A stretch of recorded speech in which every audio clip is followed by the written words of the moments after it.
అందరికీ నమస్కారం. నా పేరు జితేంద్ర గుప్తా పోకూరి.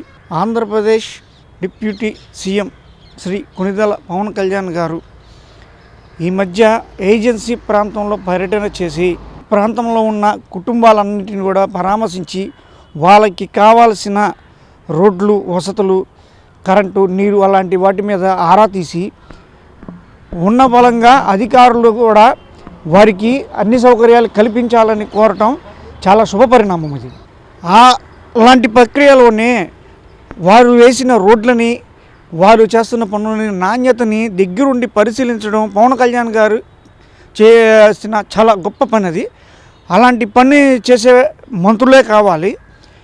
కానీ దౌర్భాగ్య స్థితి ఏంటంటే గత ప్రభుత్వంలో 5 ఉప ముఖ్యమంత్రులుగా చేశారు. వారు ఏ శాఖకి ఎవరో కూడా ఏ మంత్రో కూడా తెలీదు.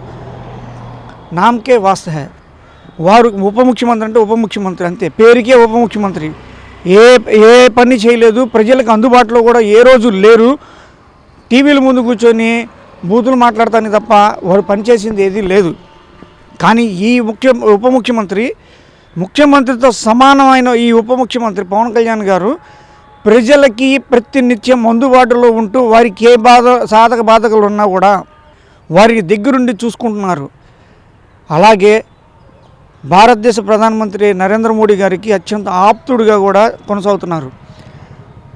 వారు చేస్తున్న ప్రతి శాఖ కూడా సెంట్రల్ గవర్నమెంట్ ఫండింగ్తోనే నడుస్తాయి. అందుకని చెప్పి సెంట్రల్ గవర్నమెంట్లో ఉన్న మోడీ గారితో, ప్రధానమంత్రితో చాలా చక్కని సత్సంబంధాలు ఏర్పరచుకొని నిధులు తీసుకొని వచ్చి ప్రజలకి ఆయన సంబంధించిన శాఖల నుంచి కావాల్సిన ప్రతి ఒక్క ఇది కూడా అన్నీ సమకూరుస్తున్నారు. అట్లాగే పవన్ కళ్యాణ్ గారితో పాటు మిగతా మంత్రులు కూడా అందరూ మంచి పేరు సంపాదించుకుంటున్నారు. గత ప్రభుత్వం కనుక నిజంగా పనిచేసి ఉన్నట్టయితే 5 సంవత్సరాలు వారినే మళ్ళీ కొనసాగించేవాళ్ళు. మీరు చెయ్యకుండా ఇప్పటికీ కూడా అవాకులు చవాకులు పేరుతున్నారే, మీకు ఏమని చెప్పాలి ప్రజలు?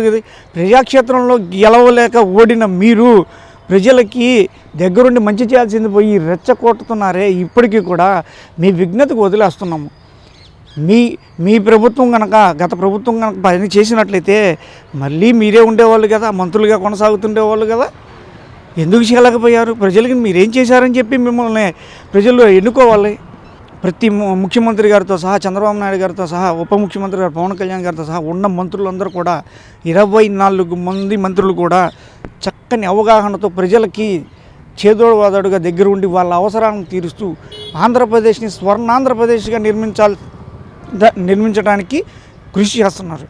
ఒక ఎంపీడీఓ దళితులు జవహర్ బాబు గారు ఒక దళిత సామాజిక వర్గానికి చెందిన వ్యక్తి.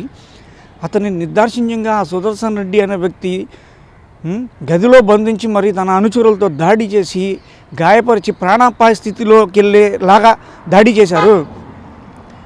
అదే మీరు చేస్తున్న తప్పు ప్రభుత్వంలో ఉన్నప్పుడు చేశారు. ప్రభుత్వం అధికారం కోల్పోయిన తర్వాత కూడా చేస్తున్నారంటే మీలో ఎంత అభద్రతా భావం ఉందో ప్రజలకి అర్థమవుతుంది.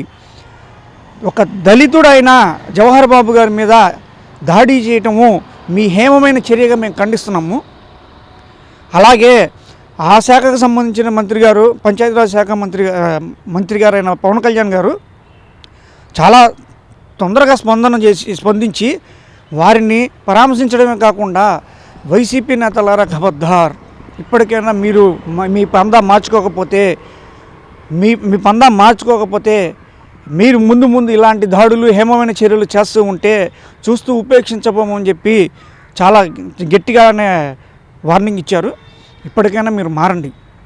మీరు మారి ప్రజల్లో మమేకం అవ్వండి. ప్రజాక్షేత్రంలో మీరు ఇప్పటికైనా ప్రజలతో మమేకమయ్యి వారికి కావాల్సినవి మీ దృష్టికి వచ్చినవి, మీరు ప్రజాప్రతినిధులే, మీ దృష్టికి వచ్చినవి ప్రభుత్వంలో ఉన్న అధికారులకు చేరవేస్తే మీరు పని శుభ్రంగా చేసుకుంటూ పోతే మరలా మిమ్మల్ని గుర్తుంచుకుంటారు. అధికారం మీకు ఇస్తారని కాదు, మిమ్మల్ని గుర్తుంచుకుంటారు. మాకు ఆ పని చేశారు, ఈ పని చేశారు. నేనైనా అంతే, ప్రజాక్షేత్రంలో ఉంటే నాకు వచ్చిన సమస్యని నేను పరిష్కారం చేస్తే నన్ను ప్రజలు గుర్తుంచుకుంటారు. అలాగ గుర్తుండి మెలగండి. కానీ దాడులు చేసి ఎవరి మీద పడితే వారి మీద దాడులు చేసి భయభ్రాంతులు చేసి వారిని ఎటువంటి ప్రాణాపాయ స్థితికి గురి చేయొద్దని చెప్పి సవినయంగా కోరుకుంటున్నాము. రాష్ట్రంలో కూటమి ప్రభుత్వం ఏర్పడిన తర్వాత ఈ రాష్ట్ర ఉప ముఖ్యమంత్రిగా పవన్ కళ్యాణ్ గారు పదవి చేపట్టి ఒక నాయకుడు ఎలా ఉండాలి, ఒక ప్రజాప్రతినిధి ఎలా ఉండాలి అనే ఒక పదవికి అలంకారం తీసుకొచ్చారు. గతంలో ఎంతోమంది ఈ ఉప ముఖ్యమంత్రులుగా చేశారు. ఎస్సీలు చేశారు, ఎస్టీలు చేశారు, కాపులు చేశారు, రెడ్లు చేశారు. కానీ అసలు ఆ పదవి ఉందనేది కూడా ఎవరికి తెలియదు. ఎప్పుడైతే పవన్ కళ్యాణ్ గారు ఆ పదవి తీసుకున్నారో దానికి ఒక బాధ్యతాయుతమైనటువంటి ఒక నాయకుడు ఒక పదవిని తీసుకుంటే ఏ విధంగా ఉంటుందని చేయడానికి నిదర్శనమే పవన్ కళ్యాణ్ గారు.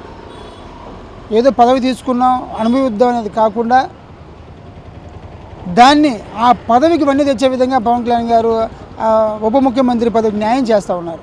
మీరు ఒకటి గమనిస్తే గతంలో ఎలక్షన్కి ముందు కన్నా కూడా ఆయన పదవి తీసుకున్న తర్వాత ఎక్కువగా ప్రజలతో మమేకం అవుతూ ఉన్నారు.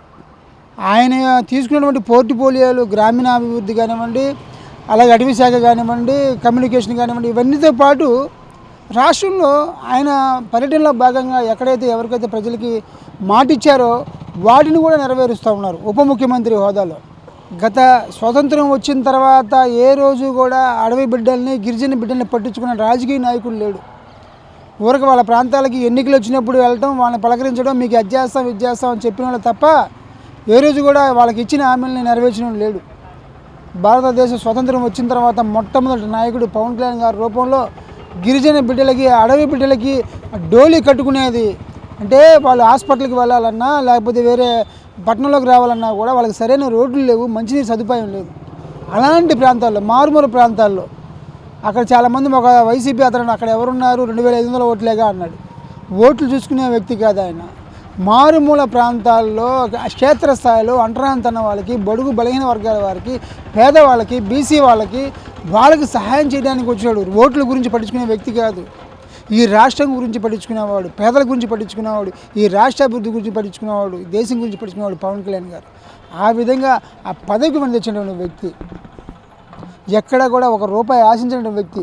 ఈ రోజున ఆయన తీసుకున్న పోర్ట్ఫోలియోల్లో ఏదైనా సంపాదించుకోవాలనుకుంటే ఎర్రచందనం కానివ్వండి, ఏదైనా కానివ్వండి, అడవిన గిరిజన శాఖ కానివ్వండి, అది అటవీ శాఖను పట్టుకొని అడ్డం పెట్టుకొని ఎన్ని కోట్ల రూపాయలు ఇన్నాళ్ళు తెలుసుకున్నారు.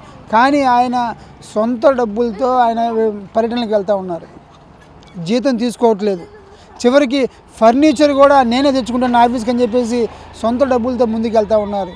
అలాంటి వ్యక్తి పవన్ కళ్యాణ్ గారు. ఇలాంటి నాయకుడు దొరకడం ఈ రాష్ట్ర ప్రజల అదృష్టంగా భావిస్తూ ఉన్నారు. ఇటువంటి పరిస్థితుల్లో రాష్ట్రానికి మంచి రోజులు రానున్నాయి అని చెప్పి తెలియజేస్తా ఉన్నాం. ఈ వీడియో నచ్చితే లైక్ చేయండి. అలాగే మా ఛానల్ ని ఫస్ట్ టైం కనుక చూస్తున్నట్టయితే ఇప్పుడే సబ్స్క్రైబ్ చేసుకుని పక్కనే ఉన్న గంట సింబల్ ని యాక్టివేట్ చేసుకోండి. అప్పుడే మేము పెట్టే ప్రతి వీడియో మీకు నోటిఫికేషన్ గా వస్తుంది. అలాగే ఈ వీడియో పూర్తిగా చూసినందుకు ధన్యవాదాలు.